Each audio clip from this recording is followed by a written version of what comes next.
देशवा में छाई महंगाई ये मोदी जी, कैसे खिली कमल हो। देशवा में छाई महंगाई ये मोदी जी, कैसे खिली कमल हो। 5 किलो अनजवा से नइखे चलत घरवा ये मोदी जी, कैसे खिली कमल हो। 5 किलो अनजवा से नइखे चलत घरवा ये मोदी जी, कैसे खिली कमल हो। देशवा में छाई महंगाई ये मोदी जी, कैसे खिली कमल हो।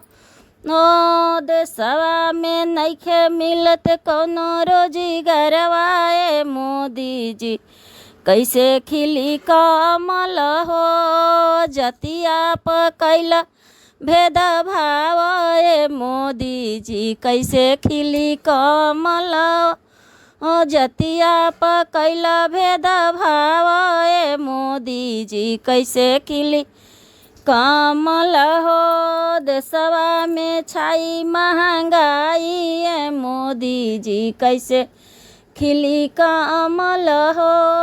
अपने ता बैठे राज सिंहासन पर, अपने ता बैठे राज सिंहासन पर। देशवा में मरेला गरीब ये मोदी जी, कैसे खिली कमल हो। देशवा में मरेला पब्लिक ये मोदी जी, कैसे खिली कमल हो। देशवा में छाई